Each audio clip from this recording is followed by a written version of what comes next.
अच्छा जनाब, आज हमारे जो प्राइम मिनिस्टर हैं शहबाज शरीफ साहब, उन्होंने आज फिर से इलेक्शन कमिश्नर ऑफ पाकिस्तान को कहा है कि इमरान खान के ऊपर जो फॉरेन फंडिंग का जो है वो कटा वो खोल दिया जाए, क्योंकि ये बार बार कहता जा रहा है कि जी हमारे खिलाफ जो है वो अदारे जो है उनको ख़राब कर रहा है और कह रहा है कि ये हमारे खिलाफ साजिश हुई थी और इन्होंने हमारे खिलाफ साजिशें की हैं, तो जो इसके अगेंस्ट जो केसेस हैं वो भी आप खोलें। वो कॉन्स्टेंटली कह रहा है कि ये, हालांकि ये जीता है पंजाब में इमरान खान, लेकिन फिर भी ये कह रहा है कि ये फेयर और फ्री इलेक्शंस नहीं करवाने देंगे ये जो हैं इसके इलेक्शन कमीशन के जो चीफ हैं सिकंदर सुल्तान राजा। तो आप जो हैं ये इसके ऊपर आप एक प्रोब खोलें, क्योंकि ये बार बार इल्ज़ाम लगा रहा है कि आपके होते हुए जो नेक्स्ट जनरल इलेक्शंस होंगे वो फ्री एंड फेयर नहीं होंगे। और इसने ये भी इल्ज़ाम लगाए हैं कि सेनेट जब पोल्स हुए थे तो उसके अंदर भी जो यूसुफ रजा गिलानी का बेटा था उसकी वीडियो सामने आ गई थी कि वो ब्राइब्स दे रहा था, तो बेतहाशा उसने पैसे खर्च किए थे। तो जो है चीफ इलेक्शन कमिश्नर ने कोई उसके ऊपर ना तो एक्शन लिया था ना तो इन्वेस्टिगेशन खोली थी। तो आपके ऊपर इतने इल्ज़ाम लगाए जा रहे हैं तो आप भी इसके ऊपर लगाएं। आज इनके इस बयान के ऊपर मुल्क के अंदर बहुत ज़्यादा रिएक्शन आया है। उसकी वजह यह है कि जो आज फिच जो है वो रेटिंग जो है वो पाकिस्तान की नेगेटिव में चली गई है। उसने अपनी रिपोर्ट में लिखते हुए ये कहा है, फिच ने ये कहा है कि जी आप पाकिस्तान जो है पिछले 3.5 साल में स्टेबलाइज हो रहा था और हमें लग रहा था कि 2022 के आखिर में जाते जाते पॉजिटिव के अंदर चला जाएगा क्योंकि इतने अच्छे इकोनॉमिक इंडिकेटर्स थे। लेकिन आपने जो एकदम से हुकूमत का तख्ता पलट के और जो गलत ये जो आपने कदम उठाए हैं उसकी वजह से पाकिस्तान की इकोनॉमी अब नेगेटिव की तरफ जा रही है। इसके ऊपर आज लोगों का काफी रिएक्शन आया कि आपकी जो पैटी मैटर्स में लगे हैं कि इसके खिलाफ मुकदमा खोलो और इसके खिलाफ मुकदमा खोलो। आप लोग आए थे, इमरान खान को आपने हटाया था कि इसके जमाने में महंगाई बेतहाशा हो गई है और हम इस महंगाई को कंट्रोल करेंगे, तो इसको अब कंट्रोल कौन करेगा? जिन मुल्कों में माजिद भाई विजन नहीं होता है और जिन मुल्कों में ये बैड पॉलिसीज होती हैं उन मुल्कों का यही हाल होता है। एक छोटी सी हम आपको एक दिखाते हैं यूएई के ऊपर एक फिल्म, सिर्फ 1 मिनट की है, वो देखें ज़रा और देखें कि जो हैं हॉलीवुड के सितारे जो हैं वो क्या बात कर रहे हैं यूएई की प्रोग्रेस के ऊपर। ये एक रिपोर्ट देखें। I don't know how. ये है जनाब, ये स्टीव हार्वी हैं, बड़े मशहूर हैं ये। तो ये वो जो थे अपनी बात कर रहे थे यूएई की प्रोग्रेस के ऊपर। And definitely not only UAE but the whole of Middle East, if you go there, specially these few countries, UAE, Qatar, Bahrain, Oman. Oman भी हालांकि बहुत ही छोटा कंट्री है लेकिन उसके अंदर इंफ्रास्ट्रक्चर डेवलपमेंट आपको शायद टोरंटो में भी वैसी नहीं नज़र आएगी। इट्स अ स्मॉल टाउन, जो हमारे पाकिस्तान का एक कस्बा नहीं होता उस जितना मुल्क है वो। और उसके अंदर ज़रा आप डेवलपमेंट जाके देखें, किस तरह के 6 स्टार होटल्स हैं वहाँ पे भी और क्या ज़बरदस्त है। तो ये होता है जनाब कि जब आप छोटी छोटी बातों के पीछे नहीं पड़े होते और जब आप बड़ा आपका विजन होता है और बड़े काम आप करते हैं तो उस पर लोग भी आपकी फिर तारीफ करते हैं। इस्लामाबाद जो है जी, पुलिस जो है, आईजीपी पुलिस जो हैं वो आईजीपी जो हैं वो इस्लामाबाद के, उन्होंने कहा है कि इस्लामाबाद को बहुत ज़्यादा खतरा है और उन्होंने जो खतरे का जो थ्रेट लेवल है उसको हाई पे कर दिया है। और उन्होंने कहा जी कि इतना हाई लेवल का ये थ्रेट है कि उन्होंने अब रेड जोन और बाकी जो इंपॉर्टेंट बिल्डिंग्स हैं और जो फॉरेन मिशंस हैं उनके पास इन्होंने कमांडोज और रेंजर्स और एक्स्ट्रा पुलिस फोर्स जो है उसको बढ़ा दिया है। इंटेलिजेंस एजेंसीज जो थी उन्होंने इस्लामाबाद पुलिस को बताया था कि भारा कहू, नेलौर, तरनौल, नून, सिहाला, बनी गाला, कुरल, लुई पीर, शहजाद टाउन जो है उसके अंदर कुछ जो है खतरे हो सकते हैं। इसमें जो है फिर इस्लामाबाद पुलिस ने तकरीबन 150 हाउसेस को उनके कहने के ऊपर प्रोब किया, 100 सस्पेक्ट्स को पकड़ा, चेक की 25 बाइक्स और उन्होंने फिर रिकवर किए कुछ गन्स, 12 बोर की और 30 बोर की पिस्टल्स भी। तो वो कह रहे हैं जी कि हम कॉन्स्टेंटली इसको मॉनिटर कर रहे हैं कैपिटल को।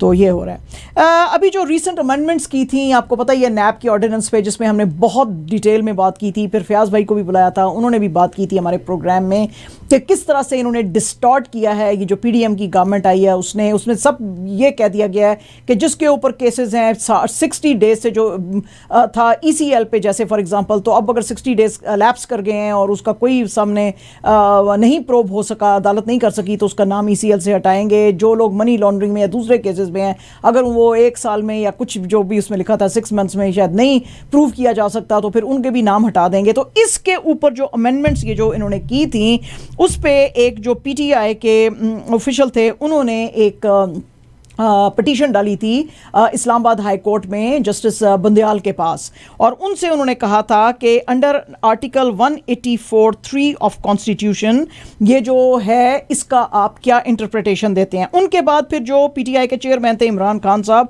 उन्होंने भी ये तो 3 मेंबर जो सुप्रीम कोर्ट का बेंच था इस्लामाबाद हाई कोर्ट में, उनके पास ये डाली थी प्ली, और उन्होंने कहा था जी कि ये इन सब चीज़ों को आपको फिर से ख़त्म करने की ज़रूरत है क्योंकि ये वाइट कॉलर क्राइम है, तो ये जो है इसको हम अपने मुल्क में इजाज़त नहीं दे सकते। इसके ऊपर जस्टिस उमर अता बंदयाल ने कहा है कि ये जो अमेंडमेंट बिल 2020 आया था, हमने इसको वापस पार्लियामेंट के पास भेज दिया है क्योंकि हर काम अदालत नहीं कर सकती।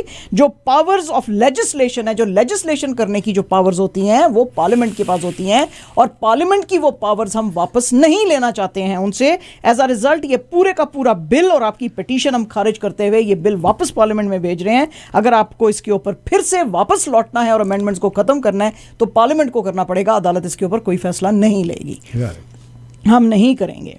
ठीक है जी। अच्छा जनाब, पीडीएम की जो है ये एक मीटिंग अब इस वक्त लाहौर में चल रही है जो कि प्राइम मिनिस्टर शहबाज शरीफ साहब ने बुलाई थी। उसकी वजह ये है कि इनकी जो बहुत बुरे तरीके से जो हार हुई है लाहौर के अंदर, बल्कि पंजाब के अंदर जो बाई इलेक्शंस चल रहे थे उसमें, तो उसकी वजह से प्राइम मिनिस्टर जो हैं शहबाज शरीफ साहब ने जरदारी साहब को, उनके बेटे को और मौलाना साहब को और बहुत सारे जो कोalition इनके पार्टनर्स हैं उनको बुलाया था कि हम पीटीआई और इमरान खान के अगेंस्ट जो है आने वाले दिनों में क्या स्ट्रेटजी बना सकते हैं, इसको आने वाले दिनों में जनरल इलेक्शंस में कैसे हरा सकते हैं, और हम जो है ये क्या हम इलेक्टोरल रिफॉर्म्स कर सकते हैं। और इन सब ने कहा कि हम एक दूसरे के साथ खड़े रहेंगे, एक दूसरे को सपोर्ट करते रहेंगे, और अब ज़्यादा टाइम है कि हम यूनाइटेड खड़े रहें और एक दूसरे का साथ ना छोड़ें। तो अगेन इसके ऊपर जो है आज बड़ा एतराज़ आया है कि जी आप बस इमरान खान को गिराने के ऊपर ही लगे हुए हैं, नेशनल इंटरेस्ट की कोई भी बात आपकी मीटिंग्स में या आपकी बातों में नहीं आती है। नहीं, मगर अभी तक तो इनकी यूनिटी है। मेरा सवाल ये है कि जब अगर कल इलेक्शन होने वाले हैं तो क्या ये पार्टियां सब एक ही पार्टी वो कैंडिडेट खड़ा करेगी या अपने सारे 13 की 13 जमातें जो हैं वो अपने अपने कैंडिडेट खड़ा करेंगे? अपने अपने जो स्ट्रॉन्ग होल्ड्स हैं या अपनी अपनी जो कॉन्स्टिट्यूंसीज हैं उनमें, उसमें तो ये खड़े करेंगे। लेकिन मेरे ख्याल में जहाँ पे के जैसे कोई पीपीपी और जो पीएमएलएन का कोई होएगा तो शायद उधर से फिर ये डिसाइड करेंगे कि यहाँ से तुम्हारा आदमी बैठ जाए, उस वाली से हमारा आदमी बैठ जाएगा। या आई ऑल्सो बट अगर इनको यूनाइटेड रहना है, अगर यूनिटी में रहेंगे तो फिर ये उनको करना पड़ेगा। पीपल्स पार्टी कहेगी कि नहीं हमारे कैंडिडेट मेंबर ज्यादा होने चाहिए, हाँ, और पीएमएलएन कहेगी हमारे होने चाहिए। लेकिन अभी तो बाई इलेक्शन देख लें, बिल्कुल सफाया कर दिया ना इनका। जो है 20 में से 15 जो थी वो पीटीआई ने जीती हैं, 4 जो हैं वो पीएमएलएन ने जीती हैं, 1 जो था वो इंडिपेंडेंट था। तो अब ये पता नहीं अब कैसे चलेगा। अच्छा जी, आरफा बाजी ने अभी आपके साथ जिक्र किया शीरी मजारी साहबा का कि उन्होंने कहा जी कि मेरे घर को बग किया गया। मैं इसमें सिर्फ थोड़ी सी चीज़ ऐड करूंगी कि आज ये प्रेस कॉन्फ्रेंस कर रही थी इस्लामाबाद के अंदर, और वो कहती हैं जी कि मैं बनी गाला में हम बैठे हुए थे, कुछ हम इंपॉर्टेंट बात कर रहे थे इमरान खान साहब से, जब पे मेरे पर्सनल सेक्रेटरी ने मुझे फ़ोन किया और उसने मुझे एक छोटी सी ब्लैक डिवाइस, जो कि आप जो हमारा टीवी देख रहे हैं वो देखेंगे, उन्होंने हाथ में पकड़ी हुई है और वो दिखा रहे हैं। वो कहती हैं जी ये अमेरिकन मॉडल है और this is a voice recorder. और मुझे तो पहले लगा कि जैसे ये यूएसपी है, लेकिन ये यूएसपी नहीं है, ये बग है जो कि हमारी सारी बातें रिकॉर्ड करती है। और उन्होंने कहा जी कि अंडर आर्टिकल 14(1) ऑफ कॉन्स्टिट्यूशन ये मेरी जो प्राइवेसी है उसकी वायलेशन है, और मैं जो है इसके लिए एक कॉन्स्टिट्यूशनल पिटीशन जो है इस्लामाबाद हाई कोर्ट में डालूंगी कि मेरी जो प्राइवेट लाइफ है उसको इन्फ्रिंज करने की आपने कोशिश की है। तो उन्होंने एजेंसीज का नाम लिया। उन्होंने कहा कि मुझे लगता है कि एजेंसीज जो हैं उन्होंने ये प्लांट किया बग मेरे घर के अंदर। तो you have to prove it first. हाँ, वही तो बात है। अच्छा, तो ये उन्होंने कहा। अच्छा जनाब, Bruce Willis, can you imagine he is 67 years old, और आज इन्होंने अपनी जो बहुत ही पुरानी इनकी जो फिल्म थी 34 years बैक आई थी, डाई हार्ड, अगर आपको पता हो, one of the most beautiful films ये जो आई थी इसकी, डाई हार्ड 1, डाई हार्ड 2 और ये और वो। तो ये जो इसकी आइकॉनिक फिल्म थी, एक्शन मूवी, तो इसका इन्होंने जो है इनकी वाइफ जो है एमा हेमिंग विल्स ने एक इंस्टाग्राम पे ब्लैक एंड वाइट एक पोस्टर डाला था और उन्होंने कहा कि ये जो है ही standing on top of Fox Plaza in LA, और वहाँ से ये जो हैं देख रहे हैं, व्यू कर रहे हैं जहाँ पे कि ये सारा एक्शन बना था, और उसका उन्होंने कैप्शन दिया है नाकाटोमी प्लाजा 34 years लेटर। तो ये बड़ी जी amazing actor, amazing actor, die hard films सारी वाली, amazing and he is so handsome. I saw him in Dubai, he is a typical गोरा actor, you know, he's so gora. Yeah. And very beautiful movies. तो बहुत ज़बरदस्त। अच्छा जनाब, Justin Weaver साहब जो कि कुछ अर्सा पहले जो है बहुत ज़्यादा बीमार हो गए थे, आपको पता ही है कि उनको जो हो गया था रैमसे हंट सिंड्रोम। अब उन्होंने अनाउंस किया है कि वो अपने शुरू कर रहे हैं अपना जो टूर था इनका जस्टिस वर्ल्ड टूर जो था वो ये फिर से शुरू कर रहे हैं जुलाई के एंड से। और वो कह रहे हैं जी कि फर्स्ट शो जो है इटली के लूका समर फेस्टिवल के अंदर होएगा ऑन जुलाई 31 और उसके बाद जो हैं ये न्यू दिल्ली भी जाएंगे और अक्टूबर 18 को जवाहरलाल नेहरू स्टेडियम में भी एक करेंगे। इसके अलावा दूसरे जो कंट्रीज़ हैं Asia, south America, south Africa, middle east में भी जाएंगे, ऑस्ट्रेलिया, न्यूजीलैंड तो अपना करेंगे और उसके बाद अपना ये टूर जो है कंटिन्यू करेंगे यूरोप के अंदर भी 2023 में। और जनाब हमारे पाकिस्तान के जो अनवर मकसूद साहब हैं 10 साल के बाद he is back and he is writing the third series of his iconic जो ड्रामा इन्होंने एक लिखा था 14.5 अगस्त। उसमें इन्होंने पहली लिखी थी पहले स्टोरी जिसमें के जिसका के नाम था 14.25 अगस्त, फिर जी 14.25 अगस्त और अब ये बना रहे हैं 14.5 अगस्त। वो कहते हैं जी कि मैंने बहुत इंतज़ार किया कि मुल्क के हालात बदल जाएं लेकिन वो बदले नहीं हैं और मेरी उम्र में कितना मैं और इंतज़ार कर सकता हूं, इसीलिए 10 साल इंतज़ार करने के बाद मैं अब फाइनल इसकी जो किस्त है अपनी ये आइकॉनिक ट्रिलॉजी की मैं लेकर आ रहा हूं। तो इस 14 अगस्त को यानी कि नेक्स्ट मंथ 14 अगस्त पे आप ये देख सकेंगे इनका जो है ये फिल्म देख सकेंगे। एंड जनाब कहानी टाइम है जी। हाँ, आज की जो कहानी है हाँ आज की कहानी भी बड़ी ही इंटरेस्टिंग है। ये द प्रिंट के अंदर छपी है और इस स्टोरी को लिखा है अनन्या भारद्वाज ने और उसने ये स्टोरी लिखी है जो यहाँ पे एनफोर्समेंट डायरेक्टोरेट जो है इंडिया का उसने जो उसको स्टोरी बताई है। जो बॉलीवुड की एक्ट्रेस हैं, वैसे तो वो श्रीलंकन हैं लेकिन अब बॉलीवुड में काम करती हैं, जैकलिन फर्नांडिस, एक्सट्रीमली ब्यूटीफुल। और ये जो डॉन है चंद्रशेखर, सुकेश चंद्रशेखर, इसके बीच में जो लव अफेयर था उसके ऊपर जनाब ये अंदर की स्टोरी। और माजिद भाई आप देखें ज़रा क्या क्या कुछ होता है। अच्छा जी, ये स्टोरी शुरू हुई जी, वो कहते हैं जी ये सिर्फ 7 मंथ लव अफेयर इनके बीच में रहा। ये जो कॉन मैन था सुकेश चंद्रशेखर, इसको बड़ा प्यार हो गया था जैकलिन फर्नांडिस से और इसने इसके साथ कांटेक्ट करना शुरू किया जनवरी 2021 से और इसको मैसेजेस भेजता था जबकि ये तिहाड़ जेल के अंदर था मनी लॉन्ड्रिंग के और बहुत से गलत किस्म के केसेस में। और ये इसने इसको अप्रोच किया जो जैकलिन फर्नांडिस का जो हेयर ड्रेसर था उसके थ्रू, जिसने कि इसको कहा कि ये तो सन टीवी और मलाबार ज्यूल्स जो हैं उनका ये मालिक है और ये होम मिनिस्टर अमित शाह के बड़े करीब है, ये बहुत बड़ा बिजनेसमैन है और ये जो है तुम्हें बहुत सारी फिल्मों में भी हिस्सा लेके दे सकता है क्योंकि अब तुम बूढ़ी हो रही हो तो तुम्हारा करियर भी ड्विंडल कर रहा है, तो ये तुम्हें जो है ये ऐसे प्रिंसेस बनाए रखेगा। ये वो ज़माना था जबकि ये चंद्रशेखर जो था ये 20 सेपरेट जो है क्रिमिनल केसेस वो फेस कर रहा था और जेल में था। तो ये जो थी पहले तो मानती ही नहीं थी कि नहीं ये कौन है, मुझे पता नहीं है, मुझे पता नहीं क्यों मैसेजेस भेजता है। फिर जब इसको बहुत ज़्यादा कन्विंस किया गया ये सारी बातें करके तो इसने कहा अच्छा ठीक है मैं तुमसे मिलना चाहती हूँ। तो ये सुकेश तो ज़ाहिर है जेल में था, जेल से कैसे आता तो ये कोई ना कोई बहाना कर देता था, नहीं बहुत मेरे पे रिस्ट्रिक्शंस हैं, मैं नहीं आ सकता और मैं तुमसे बाद में मिलूंगा। तो वो कहती है जी ये जो अनन्या है ये जिसने लिखी है ये आर्टिकल, वो कहती है इसका लॉयर जो है उसने फिर कंफर्म किया, उससे मैंने पूछा कि क्या ये सारी स्टोरीज जो आई हैं ये क्या सच हैं, तो उसने कहा जी बिल्कुल ये सच है। अनन्या कहती है जो राइटर है स्टोरी की, वो कहती है वैसे तो मैं मानती नहीं हूं क्योंकि एक सिंपल गूगल सर्च आप करेंगे ना सुकेश चंद्रशेखर के ऊपर तो सारा उसका कच्चा चिट्ठा आपके सामने आ जाएगा। और अब ऐसा भी नहीं है कि जो जैकलिन फर्नांडिस है वो बिल्कुल ही टेक्निकली चैलेंज्ड है तो उसको यूज़ करने आते नहीं हैं, तो लेकिन पता नहीं उसने क्यों नहीं किए, लोगों की बातों में आ गई, उसकी बात नहीं सुनी। लेकिन फिर उसने 1-2 दफ़ा इनको कहा कि ये जो था शान जो था ये जो इसका हेयर ड्रेसर था उसको कि भाई ये तो मुझे कुछ इसके बारे में बातें सही नहीं आ रही हैं। तो उसने कहा कि नहीं तुम्हें पता ही है कि ये बहुत ज़्यादा वेल कनेक्टेड है और बहुत बड़ा बिजनेसमैन है, साउथ की फिल्म इंडस्ट्री में बड़ा जो है बिग नेम है इसका और जो है तो ये इसके ऊपर जो है बदनीति के ऊपर ये सारी बातें इसकी की जा रही हैं। अच्छा अब ये जो इसकी वाइफ थी लीना वो भी आपको पता है कि बॉलीवुड की फिल्मों में काम करती है और अपीयर हुई थी मद्रास कैफे में। तो जिस वक्त ये एनफोर्समेंट डायरेक्टरेट ने इस कॉन मैन के ऊपर चंद्रशेखर के ऊपर जब ये सारी इन्वेस्टिगेशन उठाई खास तौर पे इन 200 करोड़ मनी लॉन्ड्रिंग केस, तो उसमें जैकलिन फर्नांडिस का नाम जी फिर पहली बार आया था, जिसकी के वजह से फिर ये एनफोर्समेंट डायरेक्टरेट जो है इसके भी पीछे गई। अच्छा बीच में क्या होता रहा जब तक ये ईडी तक बात नहीं पहुंची थी, इसने जी जिस वक्त कहा कि अच्छा ठीक है मैं उससे मिल लूंगी, उससे बात कर लूंगी, तो जी उसके बाद वो कहते हैं जी इसके पास बेशुमार जो हैं गिफ्ट्स आने शुरू हो गए।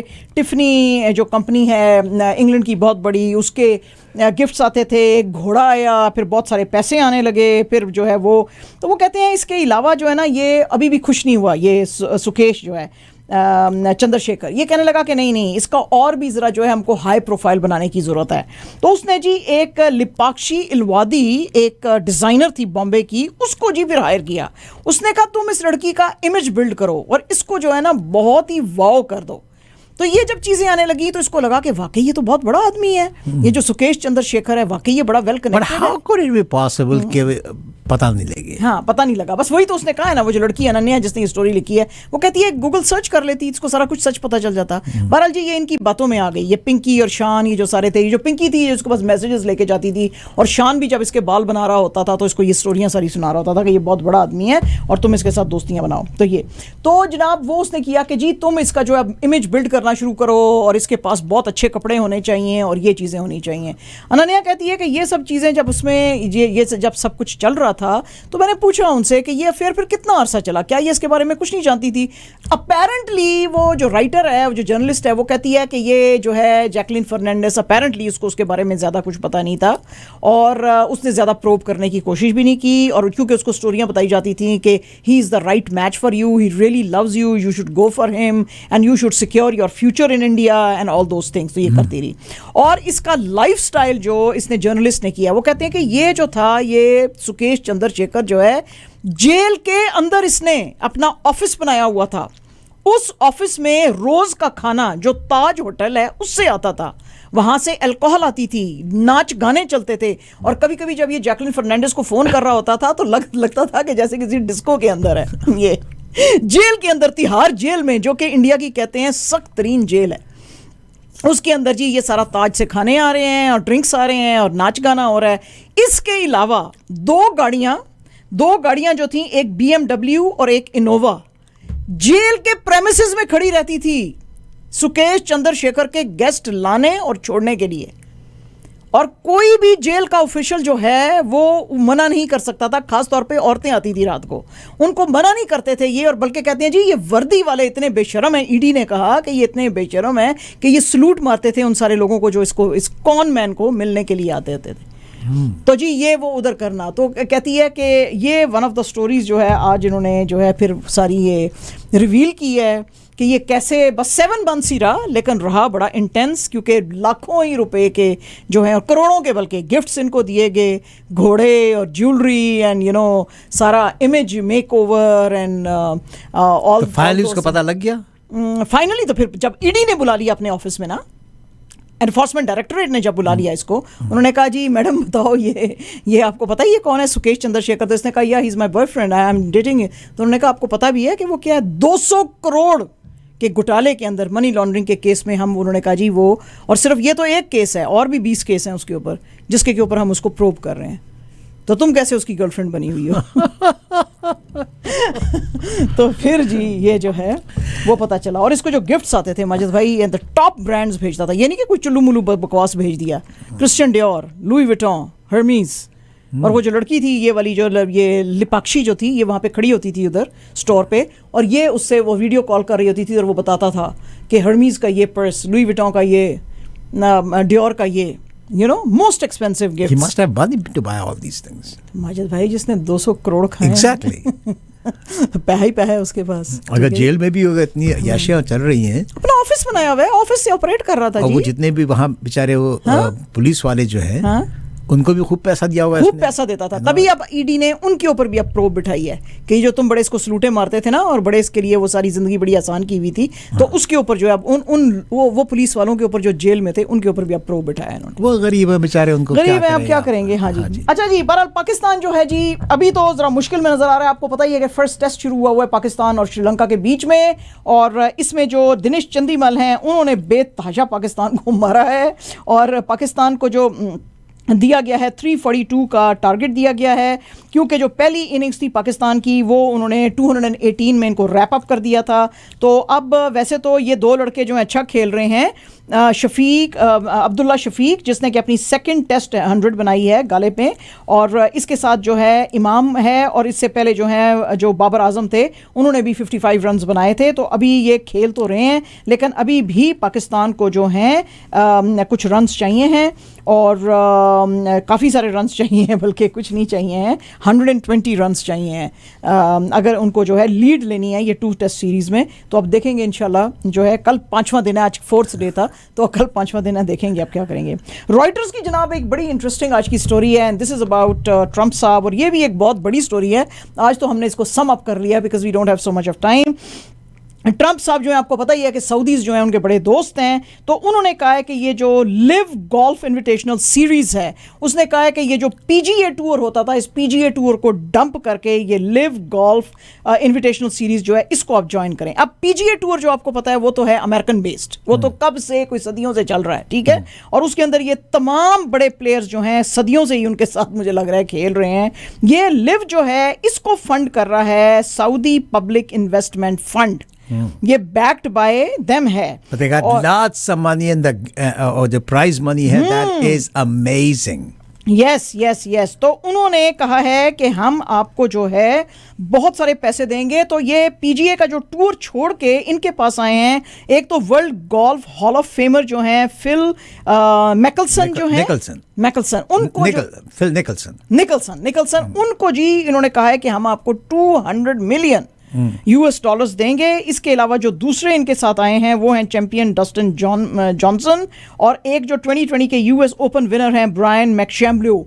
तो उनको ये जो है बड़े बड़े नामों को सिवाय टाइगर वुड्स ने कहा कि मैं नहीं जाऊंगा, हाँ, है ना, हाँ। मगर इसको जो वहां का जो डायरेक्टर बनाया है ना, जो मेन डायरेक्टर है इसका लिव का, वो है Greg Norman. Oh yes yes, Norman, जिसको व्हाइट शार्क कहते थे। Yes that's right. ओके, तो वो ग्रेग नॉर्मन है, उसने स्टार्ट करके इनके साथ ये किया है, और वो बड़े कंपटीशन में है क्योंकि उनके पास पैसा है बेताशा। तो ये जो पीजीए वाले हैं, ये पीजीए टूर वाले हैं, ये कह रहे हैं कि हर वो प्लेयर जो अब लिव में जाएगा खेलने उसको हम सस्पेंड कर देंगे। तो सऊदीज ने कहा कोई बात नहीं है, सस्पेंड कर देंगे, यहाँ पे बेताशा पैसा भी है, यहाँ से फेम भी है। ट्रंप साहब ने इनको क्या स्टोरी सुनाई है? ट्रंप साहब ने कहा जी दुनिया सारी में मेरे गोल्फ क्लब्स हैं, आपके ये सारे बड़े बड़े जो हाई एंड इवेंट्स हैं गोल्फ के, वो सारे मेरे गोल्फ क्लब पे हो सकते हैं। ठीक है जी। उसमें इन्होंने जी सबसे पहले तो अपना डोरल कोर्स जो है वो इनको ऑफर किया है, और इसके अलावा वो कह रहे हैं जी कि दूसरे भी जो हैं मेरे गोल्फ कोर्सेज जैसे कि बेडमिंस्टर कोर्स जो है वो भी मैं आपको दूंगा। तो ये बड़े बड़े बड़े फेमस जहाँ पे सारी दुनिया के सेलिब्रिटीज आते हैं, तो ये मैं दूंगा, उस पर आप अपने मैचेस कराएं, और यानी कि मुझे भी पैसे दें, खुद भी पैसे कमाएं। हैं जी। लिव, आपको पता है क्या लिव, LIV जो ग्रीक न्यूमेरिक्स हैं उसके अंदर 54 कहला जाता है। It is 54, LIV is 54। तो उन्होंने नाम दिया है 54 का, कि आप अगर पार नहीं बल्कि अगर वो 18 होल्स में अगर आप बर्डी करते हैं तो आपका स्कोर 54 होगा। तो उस लिहाज से इन्होंने जो है ये नाम दिया है। इसका कोई वैसा कुछ नाम नहीं है। लिव इज, लोग समझते हैं कि लिव क्या चीज है, लिव के standings, what is live stands for.